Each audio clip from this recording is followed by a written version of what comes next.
태극기 아래 자유롭고 정의로운 대한민국의 무궁한 영광을 위하여 충성을 다할 것을 굳게 다짐합니다.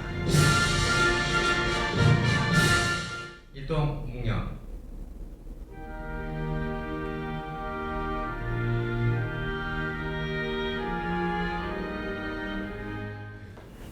참여해주신 여러분들이야말로 진정으로 애국자가 아닌가 생각이 듭니다. 환영하고 존경합니다. 우리 민족의 영원한 숙제가 바로 남북 통일 문제가 아닌가 생각이 듭니다.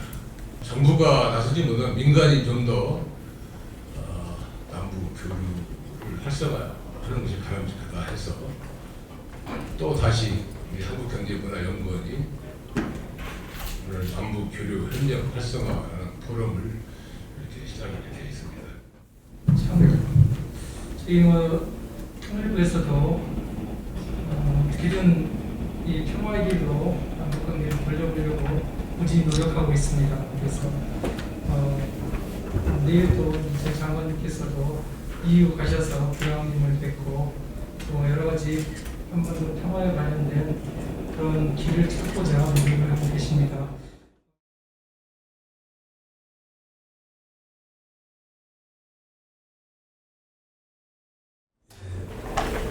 방금 소개받은 김정태입니다. 정말 반갑습니다.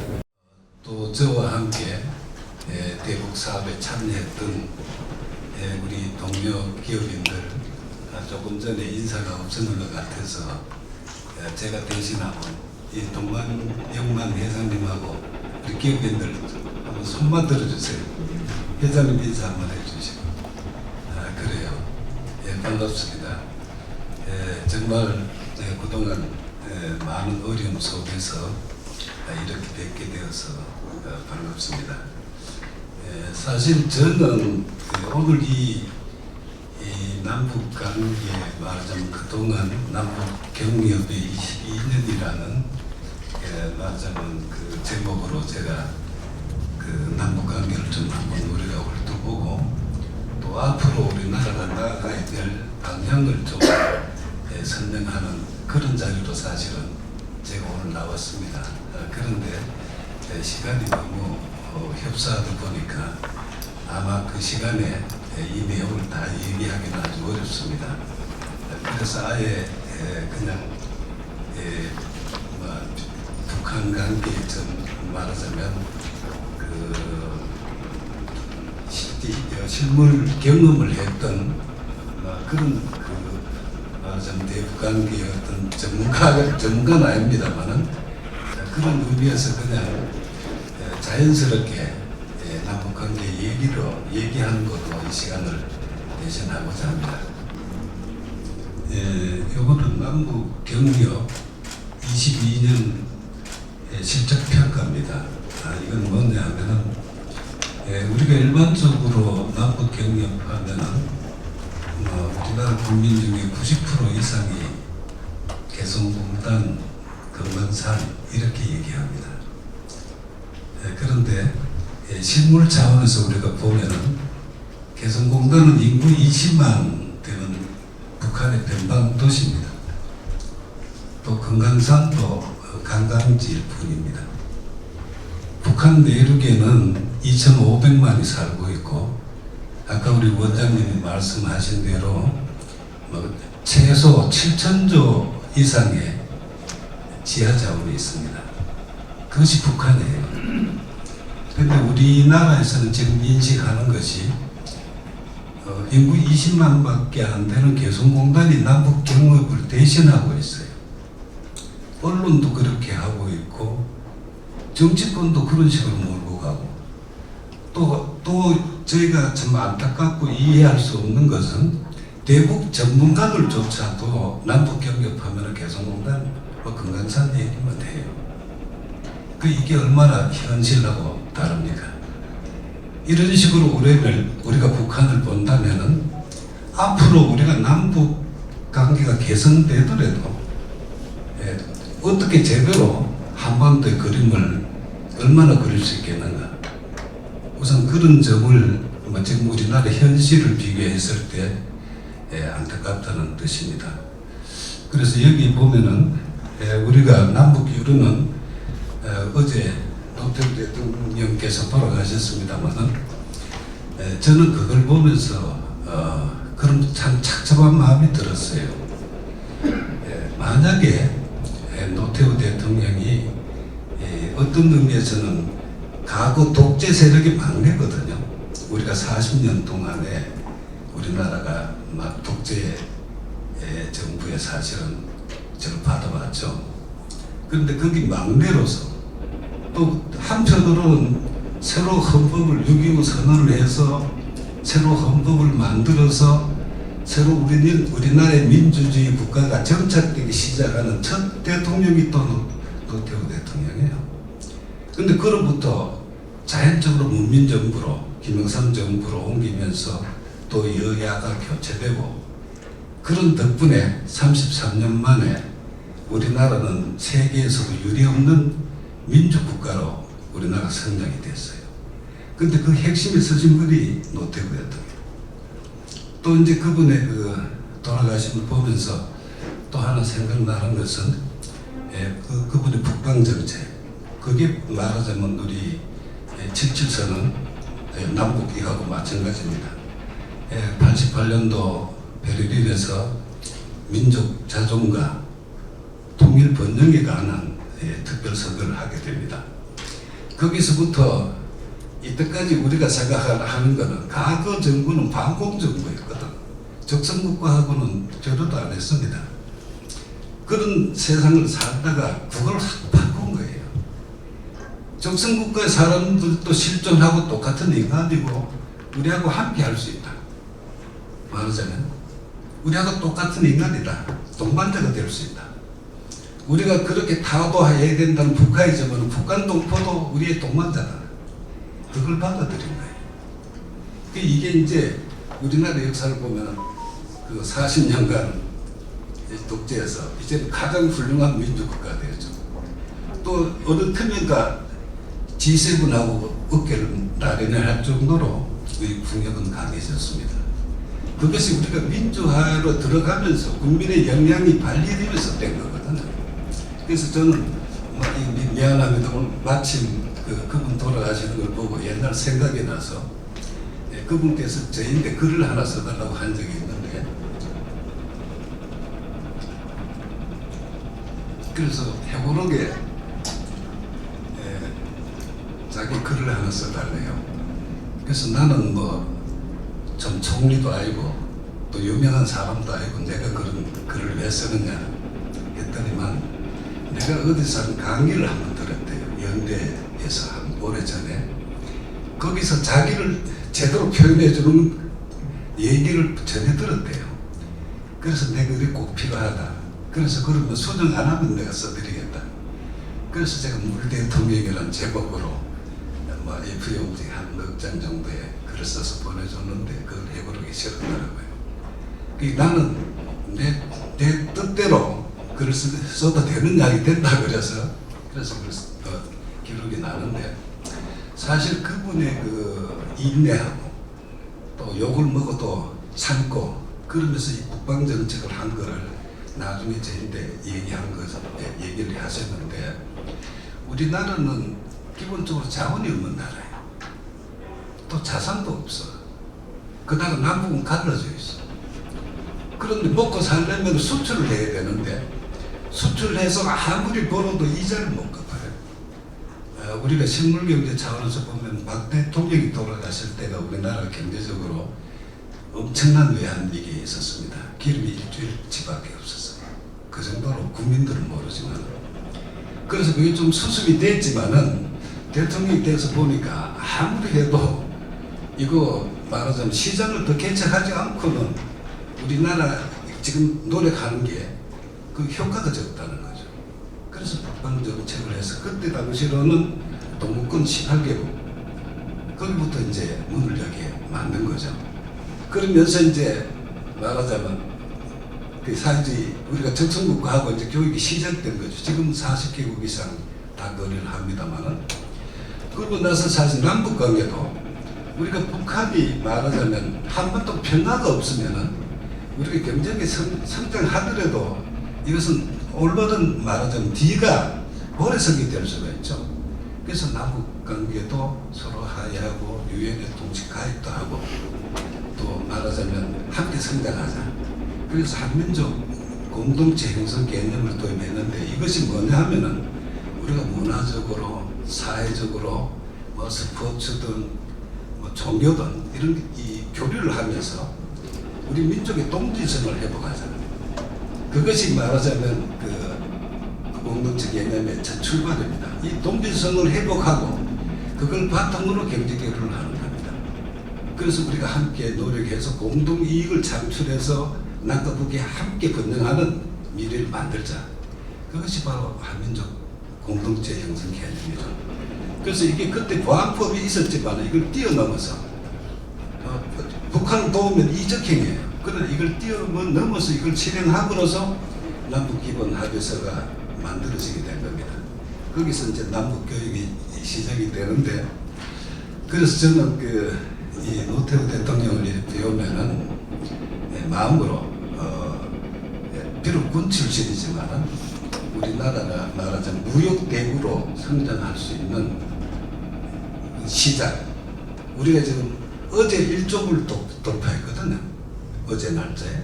그걸 보면서 내가 마음으로 그 1조불이 첫 출발은 거기서부터 시작이다. 그래서 어떤 의미에서 우리가 대통령을 볼 때 나름대로는 국가에 많은 기여를 해주셨다 이런 생각이 들고요. 그래서 그때 처음으로 우리가 북한하고 교육을 시작할 때 제일 먼저 들어온 게 이제 그 북한 청정지역에서 들어온 모시조개입니다. 이게 처음에 우리나라에 들어오니까 1000만 이상 가족들 또 우리 국민들이 백화점에 줄을 서서 기다려가지고 그걸 사가지고 반찬을 해 먹었어요. 북덕거리고. 그게 이제 어떤 의미에서 그때만 해도 북한은 엄청난 참 두려운 존재였는데 그게 들어옴으로 인해서 온 국민이 우리도 이제는 평화스럽게 좀 살 수 있는 그런 나라가 되지 않겠나 하는 이런 기대, 이런 꿈들이 국민들 따라 퍼지기 시작했죠. 그래서 우리 국민 전체가 당시 남북 관계에 대해서 지지하는 내 기억으로는 그 퍼센트가 그때 72%가 넘었습니다. 그 정도로 국민들이 이 남북 관계 개선을 전부 다 바랐던 거예요. 그래서 남북 교역이 그로부터 이미 끝날 때까지 3억 달러를 처음으로 돌파합니다. 이 3억 달러는 적은 돈은 아닙니다. 그러고 나서 말하자면 정권이 바뀌는데 사실 김영삼 대통령께서 이 남북 교류에 또 기여하신 바가 굉장히 큽니다. 그러나 대통령이 되시고 나서 바로 문제가 발생했어요. 무슨 문제가 발생했냐면 북한이 핵을 개발하겠다. 왜냐하면은 우리가 중국하고 러시아하고 중국하고 러시아는 북한의 후원국이잖아요. 그런데 중국하고 러시아하고 소통을 하려니까 북한이 좀 도와줘야 되거든. 극렬 반대하면 그것도 힘든단 말이에요. 그래서 남북 교류를 통해서 우리가 이번에 중국하고 러시아하고 할 테니까 당신들이 참 수건에 미국하고 일본하고 거래도 우리가 도와주겠다. 이건 노 대통령이 한 말씀이에요. 그런 식으로 이제 말을 전해줬어요. 그랬더니만 북한도 그래되니 하고 기다렸는데 교류하고 나서는 자기들은 인정을 안 해주거든요. 그래서 그것이 이제 어떤 의미에서는 일본이 그때부터 우리나라가 잘 되는 꼴을 못 보는 게 일본입니다. 그때부터 사실은 남북이 너무 가까이 좋아져 버리면 또 자기들이 손해보지 않겠나 이런 여러 가지로 미국이 네오콘들하고 해서 아직은 때가 아니다 이런 식으로 해서 북한하고 이 소통을 안 해줘요. 안 해주니까 북한으로서는 미국하고 마주할 수 있는 길이 오직 핵개발밖에 없어요. 그래서 핵개발을 선언합니다. 그 핵개발을 선언하게 되니까 그제서 미국이 핵개발하고 IAEA 사찰등 조사 보내니까 방법이 없잖아요. 그래서 이제 제네바에서 회담을 하게 됩니다. 몇 차례 회담을 해가지고 북한의 경수를 지어주고 또 북한이 모자라는 경유를 중재를 또 오지만 더 지원해주겠다. 그래가지고 결국 핵 합의가 되는데 94년도 10월 달에 핵 합의가 되자마자 11월 달에 김영삼 정부는 경협 활성화 조치를 발휘해가지고 북한에 이제 500만 불 정도까지 투자할 수 있는 여건을 만들어줬습니다. 그래서 2005년도에 대우가 남포에 들어가서 그 공단 건물이 가보니까 한 7개 정도 되는 것 같아요.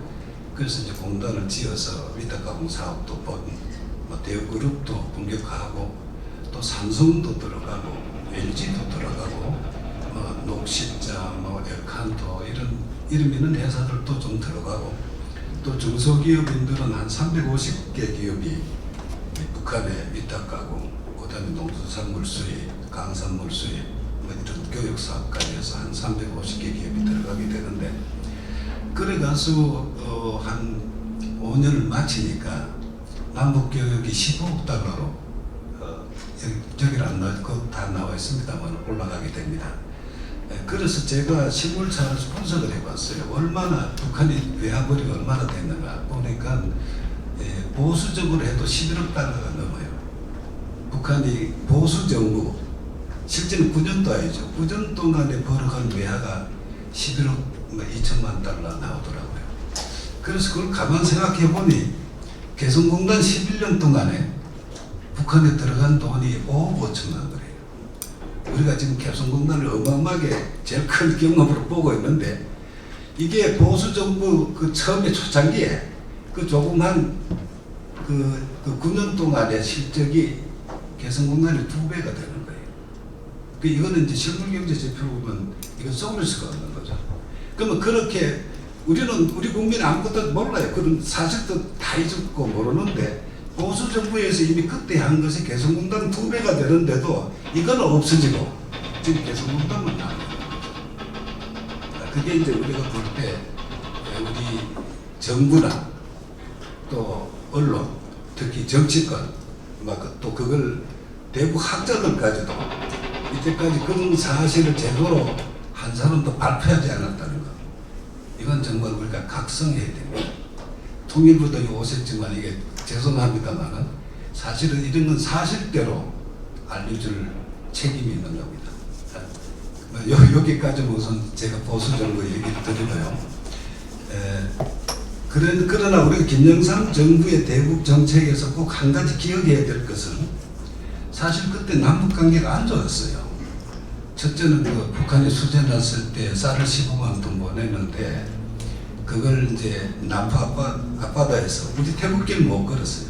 인공기를 걸어놓고 쌀을 하얘게 했어요. 그러니까 온 국민이 난리가 났죠. 왜 우리가 도와주면서 너 왜 인공기 거느냐? 이건 너무하지 않느냐? 너희들 해도 너무하다. 이렇게 해서 이제 저항이 많이 생겼죠. 그 다음에 이제 남북 정상회담 하다가 또 돌아가셔서 중단이 됐지 않습니까? 중단되고 나서 조문 사설 때문에 또 남북 관계가 그냥 국내외 전부 안 좋았어요. 그다가 가장 나쁜 거는 강릉 앞바다에 잠수함이 들어왔어요. 우리나라 땅에 잠수함이 들어온 거예요. 거기서 24명이나 되는 공비들이 내려왔어요. 그러니까 나라가 난리가 났죠. 그 공비들 잡는데 한 10만 명 가까운 우리 군인들이 3개월 추적해가지고 한 사람 배를 다 잡았죠. 그 정도로 남북 관계가 내부적으로는 지금 같으면 더 난리 나겠죠. 그래도 김영삼 대통령은 꾹 참고 한반도 미래를 위해서 남북 민간 경협만큼은 소재가 밀어줬다. 이걸 우리가 지금 꼭 기억해야 됩니다. 제가 이 분석하는 이유도 우리가 노태우 대통령의 그 미래를 내다보는 그런 해안도 중요하고 또 일관성 있는 대북 정책 이걸 이제 저희가 사실은 사실대로 알려드리는 그런 취지에서 이걸 말씀드리는 겁니다. 김대중 대통령께서는 취임하시자마자 IMF라는 참 엄청난 그 국가적인 민원에 미국에 올렸습니다. 그래서 사실 그걸 수습하는데 모든 총력을 할 수밖에 없었죠. 그래서 이때까지 우리나라 산업이 따지고 보면 전부 꿀뚝 산업이거든요. 근데 저 꿀뚝 산업 가지고는 뭐 성장이 한계가 있어요. 그래서 김대중 대통령께서는 앞으로 산업은 이 많은 사람의 역량을 다 발휘할 수 있는 산업. 그래서 벤처기업을 그때부터 시작을 한 거죠. 새로운 우리 앞으로 나라를 키워나갈 쪽으로 첨단 산업, 벤처 쪽으로 이걸 하시면서 동시에 이제 그 IMF를 막아야 되죠. 그래서 그런 어려움 속에 있다 보니까 남북 관계는 뒤처질 수밖에 없었어요. 왜냐하면 우리 원화가 800대 1 하던 것이 그거 주시고 800대 1 하던 원화가 2000대 1로 떨어졌어요.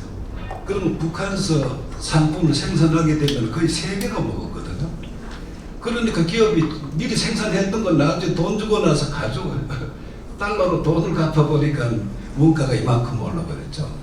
그래서 거의 제 기억으로는 거의 한 300개 기업이 그때 쓰러졌어요.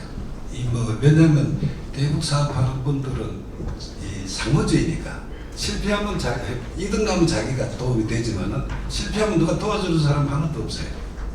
그래서 그때 아마 제 기억으로는 한 300개 기업 가까이가 결국은 손을 들게 되고 그 중에 20, 30개 기업만 이제 다시 넘어오게 되는데 그런 이제 난이 있었습니다. 그래서 김대중 대통령께서는 이걸 수습하지 말자 이제 본인의 그 평소 철학이 없으면 한반도 평화, 남북 공동 변형이라는 또 평화적인 통일 이걸 위해서 정상회담을 준비해 가지고 마침내 6.15 공동선언을 만듭니다. 그런데 6.15 공동선언의 그 6개 항목 중에 경제적인 5개 항목이요. 이것은 사실 남북 기본 합의서에 거의 다 돼 있는 거예요. 그걸 더 구체화시킨 거거든. 근데 거기다가 하나 더 추가된 것이 한반도의 그 낮은 단계 통일 방안 여기까지 이제 이게 발전시킨 거죠. 이게 아마 김대중 대통령께서 사실 그거를 관찰하기 위해서 최선의 노력을 이제 하신 그 비하를 사실 저희한테 말씀을 하셨어요. 이 시작부터 저도 참 별 인연도 없는데 이상하게도 참 그 독대하는 자리에서 그 말씀을 그때 아마 한 59분 정도 독대를 했는데 그 비하를 좀 말씀하시더라고요. 그래서 제가 사실을 아는데 그래서 그게 꼭 필요했다. 그래서 언젠가는 남북관계가 안 좋아졌다 막 또 좋아졌다 하더라도 나중에는 그런 형태로라도 남과 북이 함께 할 수 있는 그런 가능성을 위해서 이제 그걸 끝까지 했다는 그런 말씀이 있었습니다. 그래서 이 6.15 공동선언을 하고 나니까 이제 한반도는 모양이 달라졌습니다. 왜냐하면은 금강산 관광도 시작되고 있고 또 개성공단도 다시 이제 시작하는 걸 합의를 보고 이러다 보니까 해외에서 볼 때 남북 간의 그 말하자면 가장 격전지인 중부정선이 병립의 상부로 바뀐다. 이거는 이제 해외에서 볼 때는 엄청난 거거든요. 그래서 이런 것이 대외에 막 퍼지면서 한반도의 그 평화 프로세스 지금 이래 얘기 못합니다만은 평화적인 이 기운이 굉장히 뜨게 돼 있었거든요. 그러니까 많은 그 경제학자들, 미래학자들이 한국 IMF도 잘 수습하고 이제 멀지 않아서 말하자면 아시아에서 가장 훌륭한 나라가 될 것이다. 아까 그 회장님이 말씀하신 여러 기업인들도 하는 얘기가 한국에는 그때는 그런 얘기를 백컬리 회장이나 이런 분들이 하셨는데 한국에는 북한이라는 성장 동력이 있다는 거죠. 다른 나라가 다 성장하다가 2만 3만 불대 되면 축축축축 처지거든요. 근데 한국은 만약 올라가도 북한이라는 성장 동력이 버티고 있기 때문에 더 올라갈 수가 있다. 그래서 어떤 면에서는 그게 이 북한이라는 성장 동력이 있어서 행운이라는 그런 취지의 얘기까지 이제 그때 나오기 시작했죠. 그래서 그만큼 이 한반도 평화는 우리 민족에게 소중하고 중요한 점이다. 그래서 그런 취지로 우선 그거는 김대중 대통령은 마무리하겠습니다. 그런데 그 다음에는 그 김대중 대통령의 협력 정책으로 인해서 북한에서 변화가 시작됩니다. 이건 뭐 일부 이걸 가볍게 취급하실 분들이 많은데 이건 사실은 엄청난 변화가 어디서 났느냐 하면은 7일 경제 조치를 합니다. 이게 우리가 하다 보면 죽어도 안 하죠. 근데 7일 경제 조치를 한 게 북한의 텃밭을 이제 경작해서 경작한 사람 소유로 인정해 주는 거예요. 옛날에는 인정을 안 해줬거든요. 텃밭을 인정해주고 또 그 다음에 그 협동농장에서 쌀을 생산했을 때 초과 생산된 양은 열심히 노력한 협동농장은 초과 생성이 될 수가 있죠. 그럼 이건 분별을 해준다. 그러니까 이제 과거에는 다 정부에 바쳤는데 이제 개인께 이제 분배가 되기 시작했거든. 그리고 부동산도 말하자면 사용료를 그때 거두는 걸로 됐어요. 그래서 이 사용료라는 게 이제 우리로 치면은 안에 재산세하고 조금은 다르지만 비슷하거든요. 사용료를 계속 내다 보면 그게 자기 소유가 되는 거죠. 말하자면 그런 게 간접적으로 인정되니까 그 다음에 비공식적으로 주택도 판매되는 이런 계기가 되었어요. 그리고 이 잉여 농산물이 장마당에 나가버려 인해서 장마당이 이제 제대로 장마당 역할을 하게 되는 거죠. 잉여 농산물이 없으면 팔 게 없잖아요. 그 농산물이 나가고 그 다음에 장마당 사람들 중국에 잡아도 들여와서 구색이 맞춰지니까 이게 이제 장마당이 이 북한 경제에 한 30% 가까운 사실은 부가가치를 창출하는 이런 거로 발전이 된 거죠. 그래서 이런 말하자면 이 자본주의 국가의 기초적인 그 변화가 그때 질9경제 조치로 했다. 이 북한도 변화하려고 노력했다. 제가 그 점을 이제 말씀드리면서 말씀드렸습니다. 뭐 그 외에도 그 김대중 대통령께 대해서는 뭐 할 말이 많지만은 또 대부분 잘 아시니까 그다음으로 노무현 정부 얘기를 조금 하겠습니다. 사실 노무현 정부가 탄생하고 나서는 남북 관계가 참 초창기엔 참 힘들었어요. 왜냐하면은 북한이 핵 개발을 선언을 했거든요.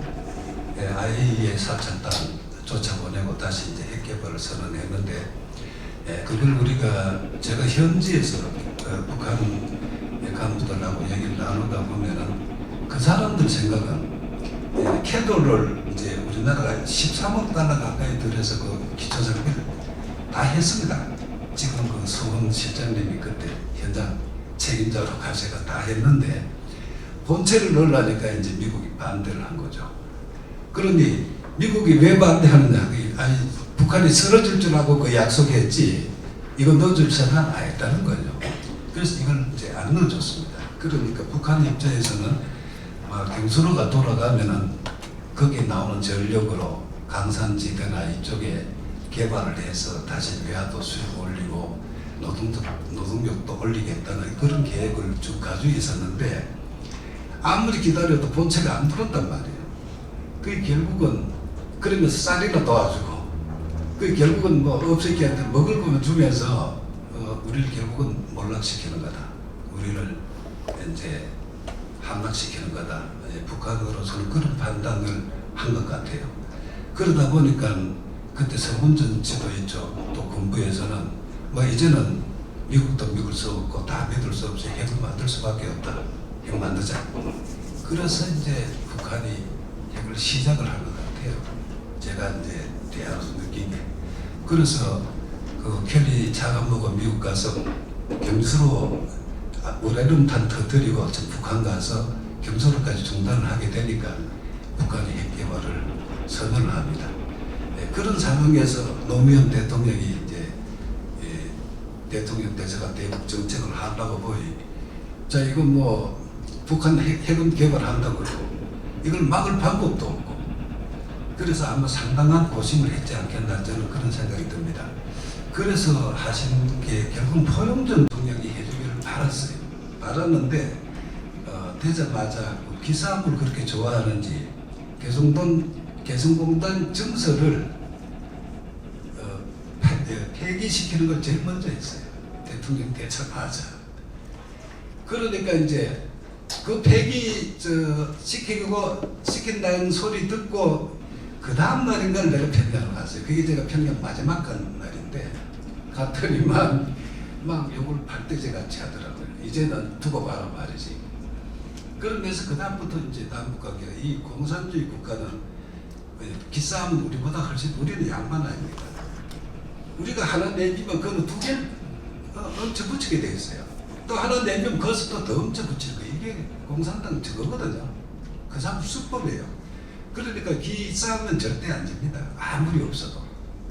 그런데 이제 그때부터 악순환이 시작되니까 북한에서 봤을 때는 이 참에 그냥 핵무기 그냥 뭐 다 실험 다 해가 완성해버리자. 더 삐칠 거 없다. 그래가지고 2차, 3차, 4차, 5차 핵실험 막 해가 버리고 또 말하자면 소형화까지도 결국은 하게 되잖아요. 그래서 이게 남북 관계는 사실 그 어느 대통령이든 간에 한반도 미래를 내다보고 또 장기적으로 그때 싸우는 게 중요한 게 아니라 큰 그림으로 이게 접근이 돼야 되는데 너무 근시안적이었다. 그래서 결과적으로는 그로부터 11년 동안 우리나라에 우리 대국 기업들도 한 1000여 개 기업들 그 중에 저도 집이 경매대에 나가가지고 쌀국수 집을 몇 년을 다녔습니다. 그 고통 말할 수 없어요. 또 어떤 내 가까운 친구 한 분은 가족이 헤어져가지고 살 데가 없어 친척집에 맡겨놓고 3년 만에 겨우 가족이 방 하나 얻어가지고 다시 만나는 이런 경우도 있고 참 그 어려움을 우리 국민들에게 많이 줬습니다. 사실 그분들만큼 대북에 참여했던 사람들만큼 나라 사랑하는 사람들이 드물었는데 그런 고통을 많이 줬습니다. 여기 있는 도표를 보시고 남북 경협에 그동안 북한 내륙만 104억 불의 무역고를 올렸습니다. 그래서 또 북한이 남북 경협으로 얻어간 이득을 본 것이 외화 수입이 약 한 38억 달러가 좀 넘어요. 남북 경협으로. 그러니까 개성공단이 한 7배 됩니다. 개성공단이 이제 5억 5천만 불이면은 내륙은 한 38억 불이 조금 넘습니다. 또 고용인은 또 내륙은 거의 한 300만 명 정도가 38억 불 수출하는데 일자리를 창출해 준 거로 평가가 됩니다.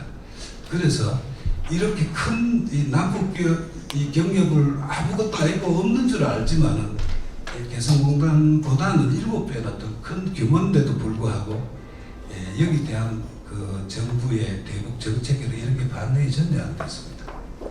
그래서 제가 앞으로 만약에 참 한반도가 다시 남북관계 개선될 때 그걸 저는 그렇게 믿고 있습니다.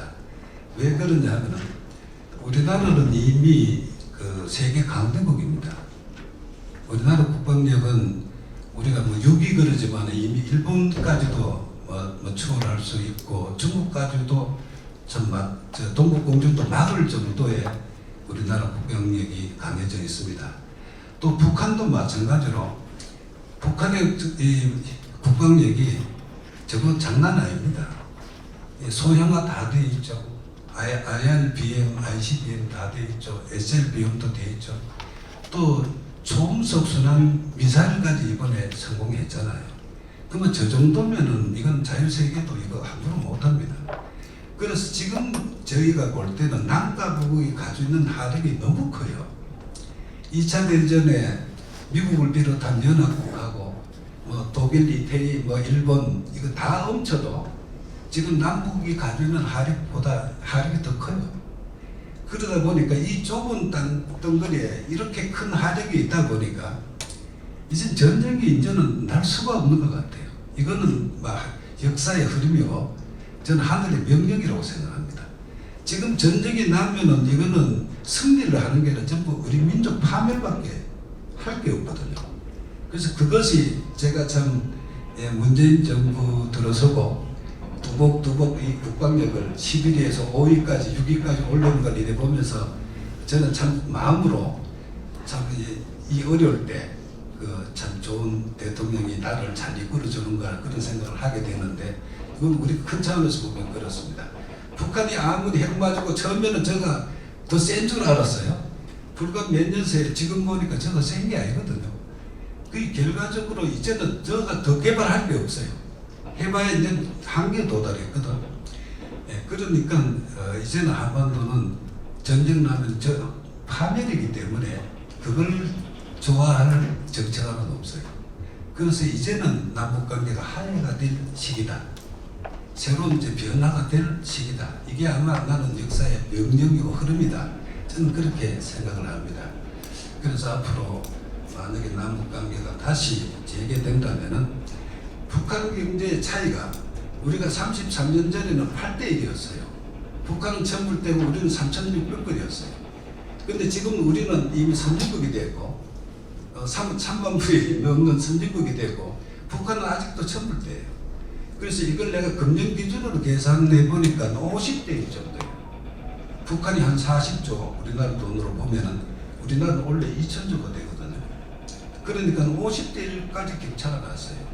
이 격차가 너무 나니까 불안한 거예요. 이거 우리가 그냥 해서는 안 된다는 거죠. 이제는 이 격차를 줄여줘야 우리가 다시 한민족으로 만들 수가 있는 거예요. 이 불안성이 있으니까. 그래서 군사적으로는 이제는 전쟁은 날 수 없으니까 함부로 전쟁 우리나라 언론들 북침하면 며칠 만에 된다 이따위 소리 하는 사람들은 그거는 참 반역자예요. 그렇게 말하면 안 돼요. 절대로 그거는 그런 걸 언론에 실는 사람도 정말 그건 나쁜 사람들이에요. 그래서 실제 이제는 갈 길이 경계밖에 없는데 그러면 옛날처럼 NGO 보내가 도와주고 뭐 이거 북한에 통하지 않습니다. 이제는 하려면은 우리가 삼성이 베트남 가듯이 우리나라 제조업이 들어가서 제대로 북한의 기술도 가르쳐주고 우리가 필요한 제품을 다른 데 주지 말고 북한에서 키우고 또 뭐 첨단 산업도 나중에 필요한 거는 키우고 이렇게 해서 경제를 키워야 됩니다. 그래서 남북 무역을 1조 달러로 만들어야 됩니다. 뭐 그렇게 되면은 남북 무역을 1조 달러 만들자는 거예요. 우리가 거기서 말하자면 5천억 정도 가지고 공장을 만들어서 생산하고 또 그걸 가져오면은 또 그만큼 사가가니까 그런 정도 우리가 함께 경제를 키운다면은 제가 이 3,300억 불 프로젝트를 만들어가지고 계산을 해보니까 2060년도에 북한이 한 3만 불까지는 올라가더라고요. 그래서 3,300억 불 프로젝트가 뭐 하나의 아니지만 이걸 가지고 하면은 2060년도에 3만 불 되고 우리 투자 대비 68%가 가동이 되는데 이게 이제 100% 가동되는 2070년도가 되면은 북한도 4만 4천 불대까지 경제 성장이 가능하다. 그러면은 우리가 통일병이 전혀 필요 없는 거죠. 통일병을 우리가 할 필요도 없고 경제 성장으로 이제 함께 잘 살게 되면은 더 좋지 않는가 그런 마음이 듭니다. 아마 그런 앞으로 꿈이 이루어진다면은 그때 되면 세계는 제가 예측하는 바로는 역시 미국과 함께 우리나라가 세계 최고 부국이 되고 또 지금 선진국보다는 자원이 많은 러시아, 땅이 큰 러시아, 또 그다음에 기술과 자원이 있는 호주 이런 네 나라 정도가 앞으로 세계를 이끄는 그런 시대가 오지 않겠나 저는 그런 생각이 들었습니다. 아무쪼록 감사합니다. 두서없이 말씀드렸는데 고맙습니다.